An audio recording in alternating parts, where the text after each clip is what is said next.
Hey guys, it's your girl Wykesha Hayes, a.k.a. Dr. Y. Buckle up because we are about to have key conversations. I'm excited. I'm excited. I'm excited. I can't see the comments on Facebook for some reason. I'll try to figure that out. But nevertheless, for those of you who are joining us both, and I just want to let you guys know I'm going to kind of be flipping, moving because we are streaming live on Facebook. We're also streaming live on Instagram for the very first time with Key Conversations. I'm really, really excited about it. So thank you guys so much for joining us. I want to give a little bit of background. Let me introduce myself. For those of you who don't know, I am Wykesha Hayes, founder and CEO of the Key Group. I am also host of Key Conversations, a new platform that I am launching, and I know it's going to get better and better every time we do this. But a new platform I'm launching with the hopes of bringing sort of mentorship to an audience in a unique way. And so, of course, if you know me, you know I love to talk. So this is actually me living out my hosting and chatting, and I get to talk with, good girlfriends. But more importantly, not just good girlfriends who are actually out in the world smashing it, as I would call it, right? Those good girlfriends that you could drink a good glass of wine with and you could leave personally fulfilled and professionally inspired all at the same time. So I want to bring that feel to us today with real conversations, real issues, real dialogue with real leaders. And so I am excited, y'all. I am super excited to introduce to you my first guest on Key Conversations, and I wouldn't have had this any other way. She is more like a big sister, but here lately I've been acting as the big sister. We may joke about that a little later, but I truly, I am fortunate to have her in my immediate circle. And over time, you will hear me talk a lot about the importance of relationships and expanding your network with the right people. And so I get to bring you an individual who is not only professionally impactful in my life, but personally impactful. And I want to share my good girlfriend with you all, right? So Shasta, hey, honey. Hey, lady, how are you? I'm good. Thank you. I'm so excited you allowed me to pull you out of your comfort zone in a sense. And we're going to talk about that. Why am I doing this? I'm doing this for several reasons. I'm doing this, Chasta, and you can hop in kind of and chat, kind of give your take on this. I'm doing this for several reasons. I think it is profoundly important to really begin to have conversations within our immediate circles about women, specifically women of color, in leadership positions and our ability to influence and impact the spaces that we are in, right? And doing so unapologetically authentic in a sense, And so that's the first reason why I'm doing this. And then the second reason why I'm doing this is I want to shave off some time for those little sisters and those nieces and that are coming behind us so that they can sort of navigate this journey in a much faster way than we did. Does that make sense? Yeah, I think that it's really important, right, for people to see themselves in leaders and organizations, right? Because when we were growing up, I probably didn't think about it as much. But now when I sit in rooms, I see that I'm either the only one of me of color or the two or three of me as women. It's really important that you're actually able to see people that you know that you can achieve some of those same things. So it's pretty good. Yeah. So excited. So with that being said, let's talk about those rooms that you are in. First of all, tell us and tell all of the Key community out there a little bit about Shasta. Who is Shasta? Who is she personally, professionally, whatever you want to share with us, and then we'll really dive into the deep discussions. So personally, I am a daughter, a sister, an aunt, a godmother. I love my family. I love my friends. I am a member of Delta Sigma Theta Sorority Incorporated. Yes, yes, yes, yes, yes. A little over a year in. I am a sports enthusiast. I love football. I love basketball. I love track. I love to go to concerts. I love to dance. I love to travel. And that is just me. I am flying.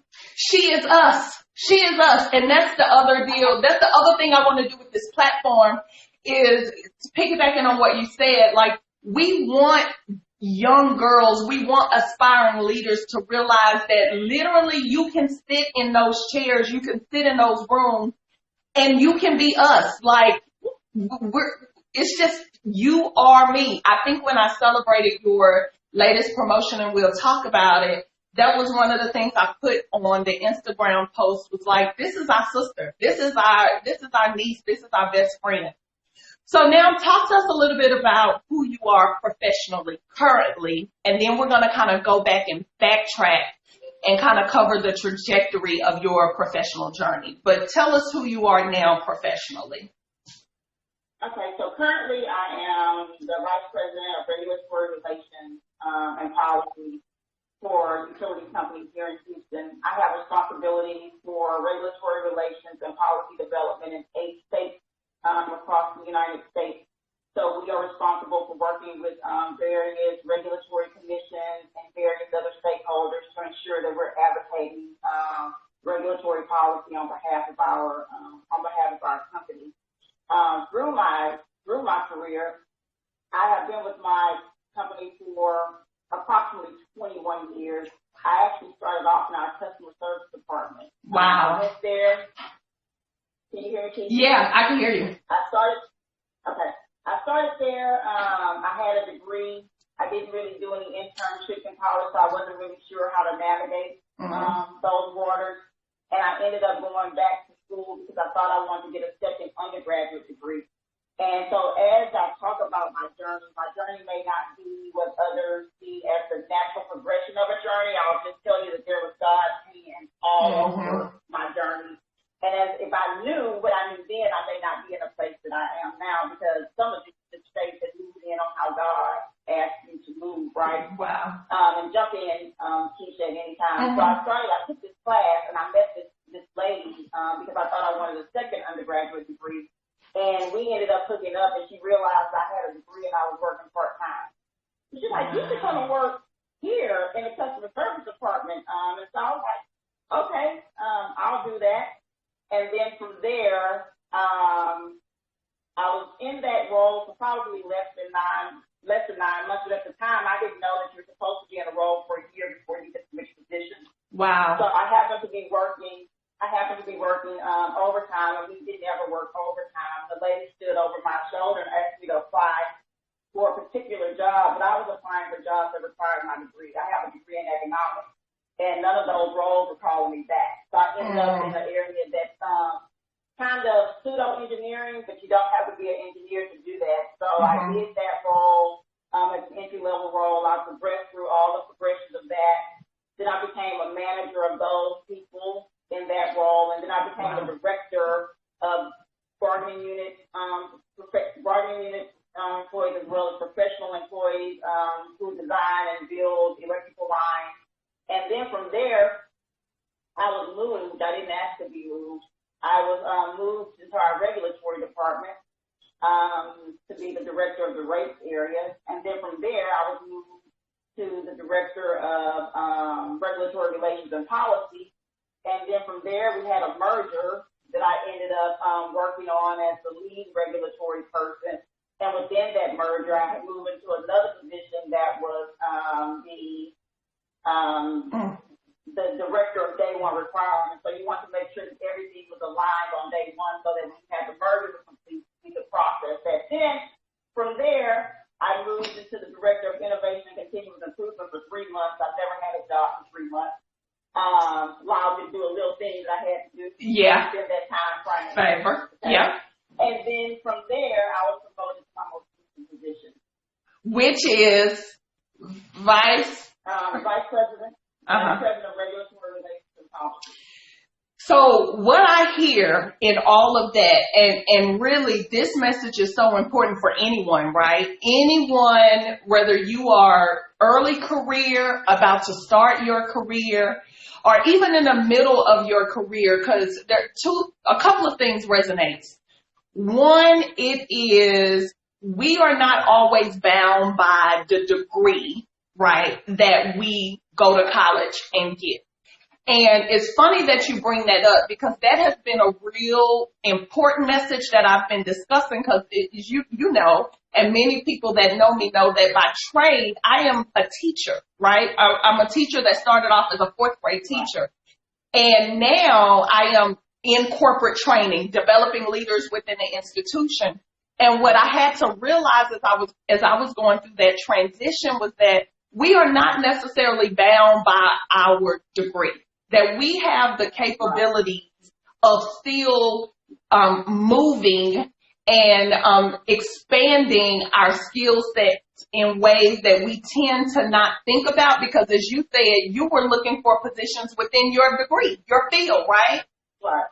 Right. So that's a message that I really want anybody who's watching, you know, where you are now and the degree that you have should not limit your growth opportunities. You be open for other opportunities. Does that make sense to you? Yeah, it makes sense. And I think going off just in a little bit of a different direction, as you begin to move forward in your career and you may seem like you have these roles that are very specific, but if we think about the skills that are required for those roles, those skills are transferable. So we need to be able to craft our resumes and truly highlight the skills that are in that role that transfer to the role that you want to move into versus thinking about, oh, I was a teacher, so I can only do things that are specific to teaching. That's right. And once you move into the realm like you did of, say, corporate training, then that allows you to move into another realm of corporate that you may not have ever thought about because then that exposure comes about and people see your different skills that you may not even be noticing. Right. That you may not think are noticing you. So don't allow your job or your degree to pigeonhole you into a certain trajectory. That's true. And for those of you who are just joining on and don't know, I'm Wykesha Hayes, host of Keey Conversations, and I have Chasta Martin with me, Vice President of Regulatory Affairs, all that big fancy title of one of the big energy companies here in the Houston area, and we are literally talking about women in leadership positions. But Chasta, so that is an excellent point. It really is about aligning your skill sets and, you know, and really identifying those. That's the first thing. And a lot of times as women, we tend not to do that. We don't take inventory of the skills that we've developed along the way. So that's one of the things that I really want to encourage our viewers to do is that if you are in this place and you're trying to seek, you know, change, or you're trying to determine where are my growth opportunities, one of the first things that you need to do is really take an audit, not of where you're working in terms of industry, but what are your skill sets? What have you picked up along the way? So Chasta, you mentioned earlier on that if you had have known what you knew now, you might not have ended up where you are. If you could say anything to your younger self, or if you can say anything to that young lady who's just graduating and walking across the stage in this very awkward time, right? What would you say, given where you are now, to that young lady, that young lady who was looking for a job years ago, 21 years ago?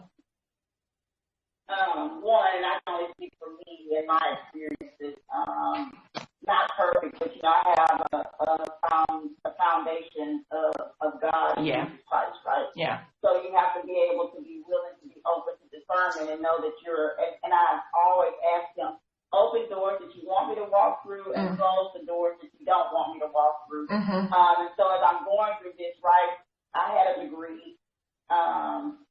So I was already working in the customer service area. So why would I take another job in customer service when I have a degree in economics? You good, Keisha? Yeah. I just was trying to make sure I'm not missing comments. If you see any comments that we need to address, make sure we acknowledge them on Facebook. Okay. And so you want to be open and be willing to take a position in the entry that can give you some greater ground in the future. So the reason that I chose the company that I went to, one, was because of God and that divine intervention. But when I understood about it, it was stable, and I didn't think that I would be there beyond 5 years, right? But I'm here almost 22 years later. Yep. And then the other thing that I would also think about is you're going in. I remember, I don't mind speaking my mind, and my dad told me, you can't tell everybody what you're thinking all the time, so you have to think about what battles that you want to fight when you're doing that. But you also just want to be thoughtful as you move through those positions. And when you make relationships, don't attach to someone because you think they can do something for you. Have some natural relationships, and you never know how those people will introduce you to other people who you never know are thinking about you and having you in their favor. Sounds good. And I've just been notified that we were knocked off of Facebook, so I am going back to try to get us back on Facebook Live. But anyway, we are on Instagram now. I'm not really for sure what happened, but that's the world. So thank you guys who were on Facebook. We're going to try to figure that out. But we are still live on Instagram for sure. No, I think those are good points. And so one of the things that I wanted to point out that you said was essentially, this is a message that I always preach as well. And that is being okay, understanding your position. Much like you, we are both women of faith. That's where one of the things that we actually bonded over. But as women of faith, understanding that your position is for a purpose. And I had to learn that lesson, right? You get in a position and you're just kind of like, when is my promotion coming? When is my next level, my up levels coming? And I think I wasted so much time focusing on when the next was going to arrive that I missed opportunities where I was really positioned to develop some key skills that I needed along the way. And so I may have extended my wait time, but there's always purpose in your current position, right? Regardless of what the title is. I think we had a comment about kind of along the lines of just saying about women being afraid to kind of try for positions or, try for a position that they think they may not be ready for. And I was given some advice by one of my mentors that says, don't take yourself out of a role. Let somebody else take you. Let somebody else tell you no. So there are positions that I might not have tried to if there were not people encouraging me. And so we as women need to get into a place where we don't have to be encouraged, that we will just do it. Yeah. Because a man will take a role. Yes. And I don't mean this across the board. Yeah. There are cases where a man will take a role and he will not know what's going on, but he'll be truly confident, right? Absolutely. So I was sitting on the call and there was a conversation going on, and I have a really good male counterpart. And someone asked him a question. Well, I had no idea what that question was. So after the call, I called him. I said, so-and-so, can you give me a little bit more insight? What did he mean? He said, I had no idea what he meant. But he was so confident when he answered, I was going to answer him with confidence. Right? That confidence. Yeah, and I'm not saying that you need to falsify information, but there's a level of confidence that we should have and not be afraid to learn and not be afraid to say that I don't know, because the other skills that you have, and as a leader, you don't have to know everything anyway. If you're the smartest person in the room, it's a problem. Absolutely. Right? Yeah. Right? Yeah. Your team, you should be empowering and encouraging your team to be able to do all of these things. And so there's a certain level of confidence that we have to exude, because sometimes the corporation is missing out on a lot of good information because we sit back because we're afraid when others are doing stuff and they don't really know what they're doing. Yeah. No, I think that's real. And when, as a corporate trainer, one of the things, and someone asked me this, how can you train leaders? Like, what is it that you're training leaders on? And even like with this call, we joked about it and laughed about pulling you vice president of not, and I'm saying that not because titles are important necessarily to you, but what I'm saying is that even Shasta in this very huge role that spans states, right? Spans regions, that there is a comfort zone that you have. And so that's why executive leaders have coaches. That's why they still work to push themselves. And that confidence, you would be surprised that it's something that hangs over the head of even the highest ranking individuals. Right? And we have to work and develop that as both current and aspiring leaders. Walking in the room with an assurance, it's important.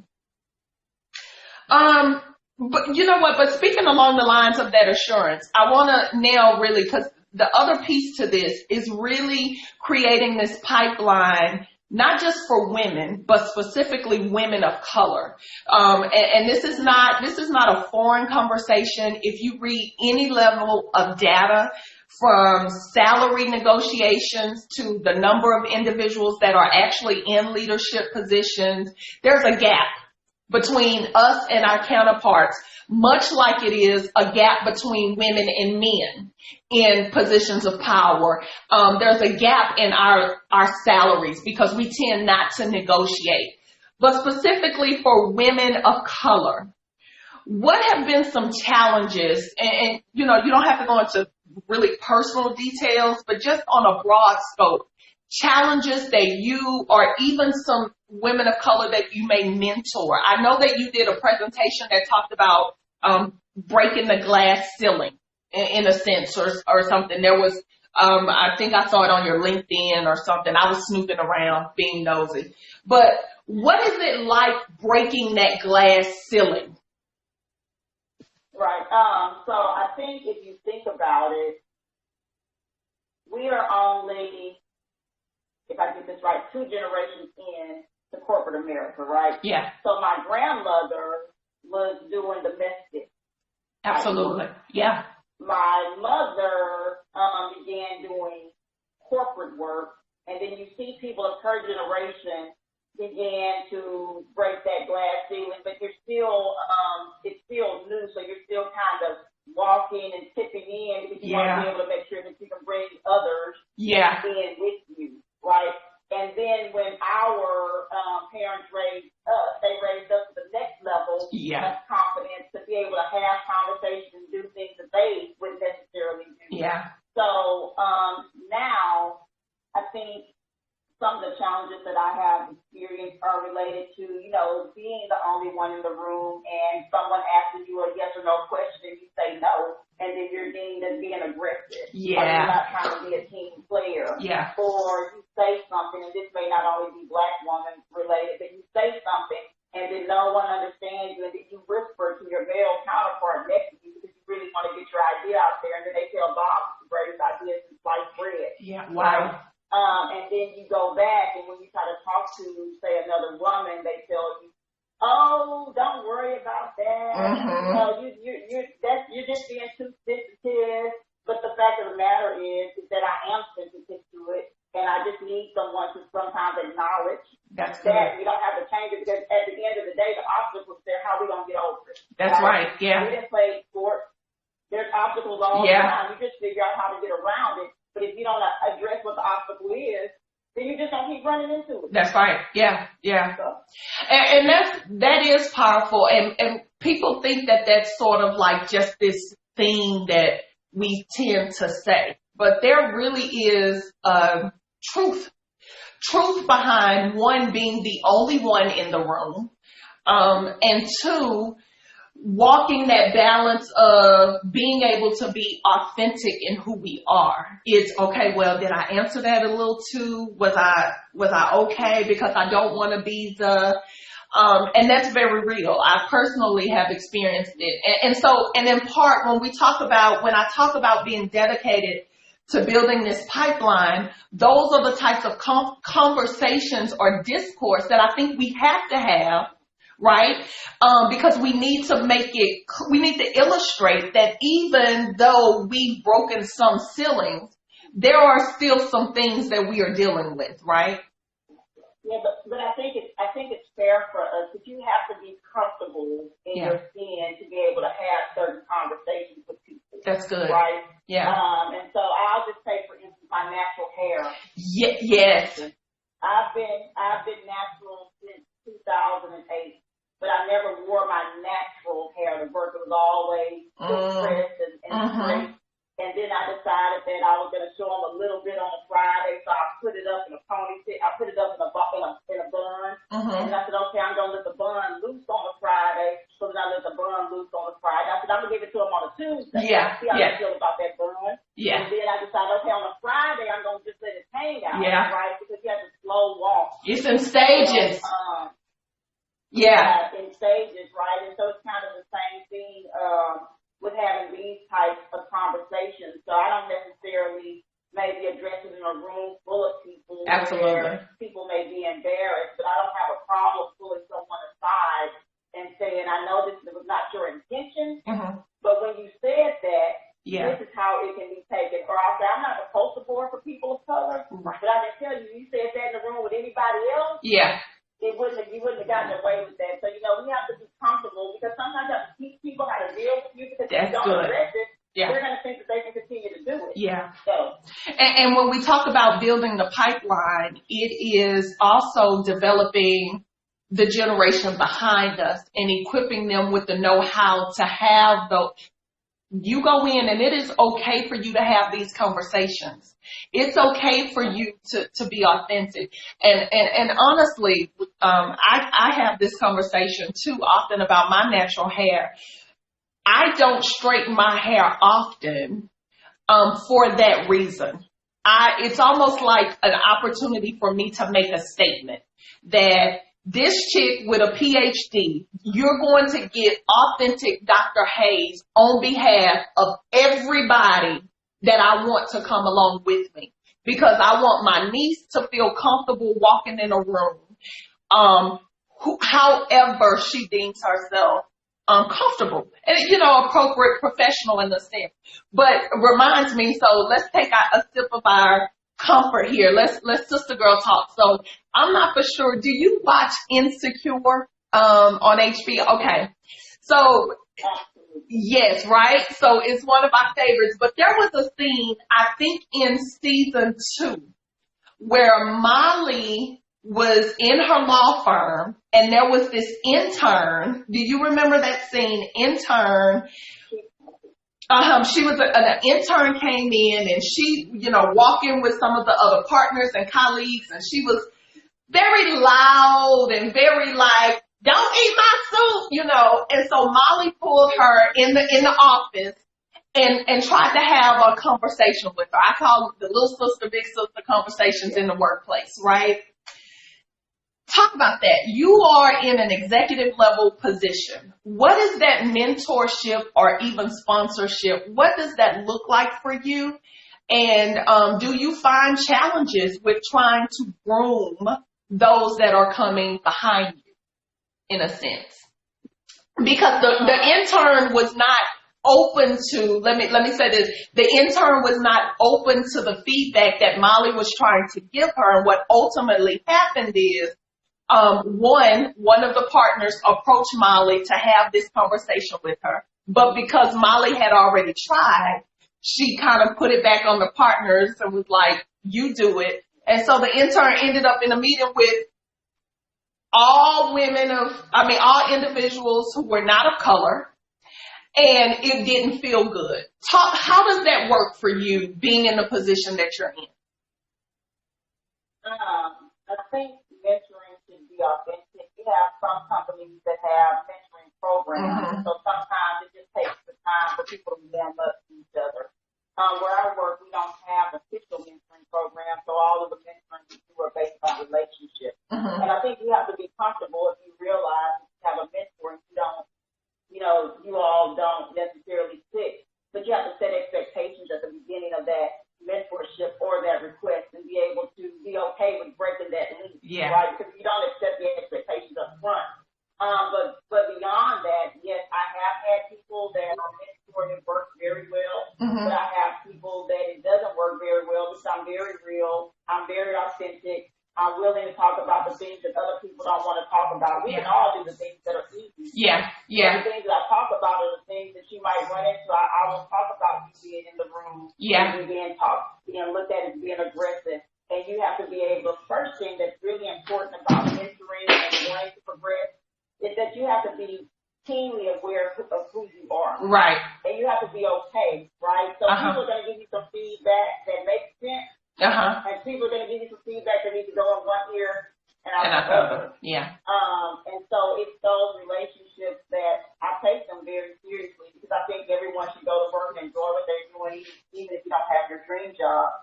But I just think that mentoring needs to be very authentic, and you need to have a good relationship with that person, but also know that mentoring is not always upward. Yes. You can have a mentoring relationship with someone who is in a position that has a lower title, you can get just as much information. Absolutely. And so if you are in a early career, I think if you are we're really, regardless of what position you're in right now, I think you have to, one of the things that promotion is important to you, one of the things that you have to think about is, hold on, Chasta, 1 second. Yep.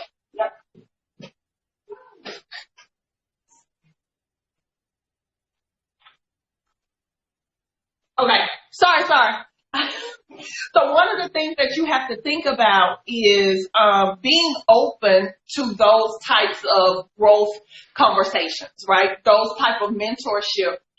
Like you cannot, I can't think of an opportunity that growth has not occurred in my life without someone else lending a hand to me. You have to be open to those type of relationships. They are imperative and important, I think. So Chasta, in my upcoming book, Believe to Lead, I really focus on self-affirmation. I really talk about the power of being self-reflective, being very introspective, and the conversations that you have to have with yourself sometimes. Because sometimes when you call Chasta in the middle of a bad day, Chasta can't answer because Chasta is running her business, right? So I have to stop and have some conversations with myself to get me through that tough meeting, to get me through the proposal that they declined. What are some of the things that you've had to tell yourself, Chasta to Chasta, on this journey to where you are now, vice president, or just as a leader, period, in general? What are some of the conversations that you've had to have with Chasta? So I have to prepare myself, and it's much better. But I have to prepare myself for the offense, and being easily offended. Yeah. Because when you choose to allow yourself to be offended, it takes distraction. It distracts you from what's really at hand, right? That's good. One of the things that's very helpful to me is thinking about that. Was I really sensitive, or did that really happen? And then if it did happen, what am I going to do? How am I going to move through it? And if I was too sensitive, then sometimes I have to reach out to my group because I'm a venture. Yeah. I have to reach out to my group to understand, why did I take it that way, and then be able to move forward from that. But from affirmations, I knew you were going to ask me that, so I wrote down some scriptures, and I want to read them to you because I want to make sure that I quote them right. We have the people on the line. Teach us. Let us know. Tell us. Okay. So Jeremiah 29:11. For I know the plans I have for you, says the Lord, plans to prosper you and not harm you, plans to give you a future and a hope. So when I'm going through, I know that God always has a plan for me, right? That's good. Then Philippians 4:6. Do not be anxious for anything, but in all things by prayer and supplication make your request known to God, and the peace of God which transcends all understanding will guard your hearts and minds forever. So when I'm sitting in a meeting, I'm anxious. I just quote that to myself, right? Because I just need to suck it up and move on, right? Because God is going to take care of that. That's good. Romans 8:28. In all things, God works for the good of those who love Him and work according to His purpose. And then one of my favorite scriptures, we talk about people trying to build their careers or move forward or think about how to move forward. Sometimes we get stuck because we get complacent and we don't want to try. We talk about women being afraid to take the next step. But Isaiah 43:9 says, see, I'm doing a new thing. Yeah. Now it springs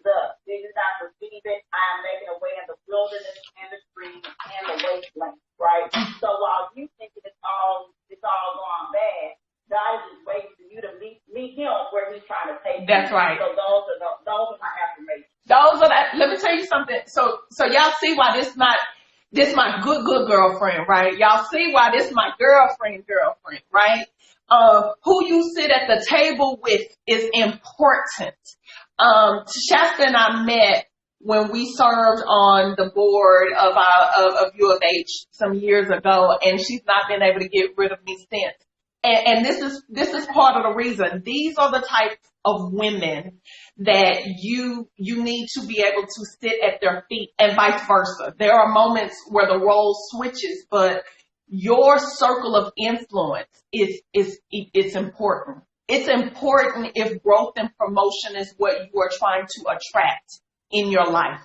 And who you depend on and the type of wisdom. So I was never shocked when you only served 3 months. You know, of course, I walked through that with you when you were only 3 months in one position before you were offered this role as a vice president. I wasn't shocked because you literally, this is really who you are, right? So God manifesting in the way that He does in your life is not a shock because you walk this thing. This is what Shasta does.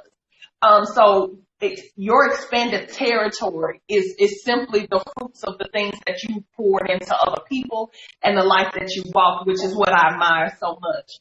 I wanted to talk, so you're welcome. So 3 tips. I am early to mid-career professional, right? And I'm tired of sitting. I want to grow. I want to navigate up the ranks. 3 things that I should be doing on a daily basis, or 3 tips just as a career professional that I should be doing from a very tactical standpoint. Some things that I can apply to my routine to help in this process. I think you should reach out and make sure that you have that you're building your network. That's something that was not authentic for me to do. And so when I look back on the way things happen now, I can look back and share, right? So I had a lot of relationships that I built, not because I was trying to navigate my career, but because I had questions and I was nice. So be nice. Be nice. That's good. Be nice. You will make relationships with people who you have no idea, who will know what type of opportunities are available for you, right? You don't know everything. Every job is not posted. I received a job in my career that was a couple of jobs that were not posted jobs, right? But that's because I had connection with people. They understood the type of work that I did, and then they looked out for me. So I would say build your network. Be nice to people. Be genuine to people. But also be authentic. You know, we've talked about a lot of things here. The goal is not to replicate a Wykesha, right, replicate a Chasta, but it is to take those things that you deem important to help you escalate your career presence.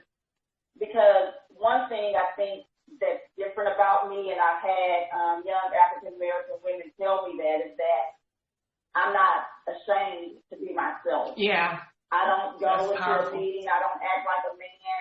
I don't go into a meeting and act like someone else. I understand appropriateness, right? There's sometimes you can joke. There's sometimes you can don't joke. But if they're talking about something that I don't connect with, and then the conversation comes to me, I might talk about a rap song. I might talk about love and hip hop. I don't hide that side of me because it is who I am. So that's what I would tell you. You know, be authentic, be nice, and make sure that you're increasing your network. Yeah. And then one other thing, so I have to let the viewers in on a little secret. When I said, about an hour, Shasta was like, what? That is maybe 30 minutes. It's 8:40, by the way. So we're going to get ready and wrap it up. But I do want, there's another piece to you, though, that I really want to highlight. Because I think this is important for any woman who's trying to navigate this leadership journey. And let me just say, I believe that as women, we serve as a leader in some capacity of our life, one way or the other. My passion is about making sure that we can show up confident and competent in any space that we own. So whether it's in our homes, as head of our homes, as wives, as mothers, whether it's in our communities, whether it's in our churches or any nonprofit organization, we are leaders by nature. So, but I also want to address the fact that servanthood and community service is who you are. It's very much a big part of who you are. Can you talk a little bit about why that is so important to you and that balance of, you know, being who you are as a professional, but also being very much dedicated to serving in your community and in the spaces that you occupy? It's important to me because I've always been fortunate to have a very big support system, you know, family, friends. So I've never had to really be without anything. It might be things I wanted, but I haven't had to be without. Or if I'm sad, I have someone I can cry to if I have something going on. I just have a very big network. And so to understand that there are people out there that don't have that, it's really important to me to make sure that I give back. And it's also really important to me because people poured into me that didn't have to. That's good. And so the least I can do is try to pour back into someone else and then have them pour back into others, because that's how we all bring everyone along, is if we're able to give what was given to us and hopefully do it a little bit better than, you know, it was done with us. So yeah. That's why I do it. No, I think that's good. And I really think too much is given, much is required. And so for anybody that is, you know, going along this trajectory, that where leadership within their corporate spaces or even in their business, if that's important to you, I can tell you that giving it should be a part of the formula. It should be a part of the plan. Because regardless of how, you know, how high you advance in your career, that opportunity to give gives you a sense of development that we don't want to underestimate, in a sense. Was there any other questions that you saw? I want to make sure. Are there any questions? Anybody have a question on Instagram that you want to throw out real quick before we close out? Any question? Okay. If you guys have enjoyed the conversation so far, give me a thumbs up, a wave, a hi, or something. Like, did you guys enjoy some of what we talked about on Instagram? Let us know that yes, smiley face. I see the heart. Very good. Yes, yes, yes. Very good. Thank you guys. I think we can end there. I think it was a good conversation. I think the first, maybe another conversation that could come about. But I will bring excellent job, Sarah. No problem. Thumbs up. Great. Yay. They liked it.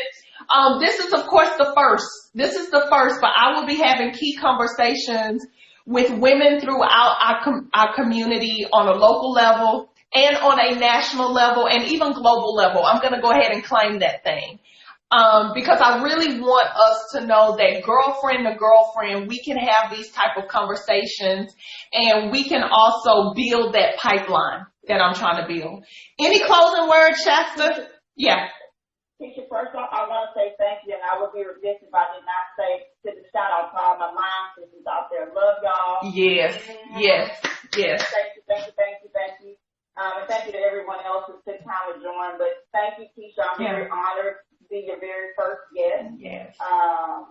You have poured into me so much, and I really appreciate what you're doing. We all need to be able to have nuggets that we can take with us, but I also want to be available, Keisha. So if anyone reaches out to you, feel free to give them my information. I'm more than happy to share anything if they're going through something at work they just need someone to talk to. Yeah. I'm here. I've been there, but I just want to say thank you very much. I appreciate the time.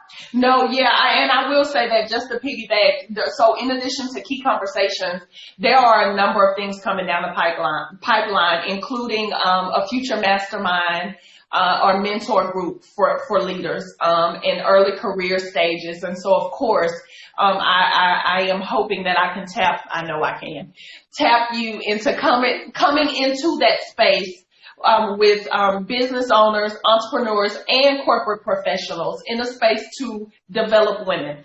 And that's just really, it's as simple as that. So, not a problem. I wouldn't have had this any other way. My first guest, my big sister, Sarah, Chasta Martin. Absolutely. Yes. And so I hope you guys will join me. I will be back. The next speaker, the information will be posted here shortly. But other than that, I hope you guys have gotten your key to a better you right here on Key Conversations, because the world is waiting on you. Until next time, you guys, thank you. Thank you, Keisha.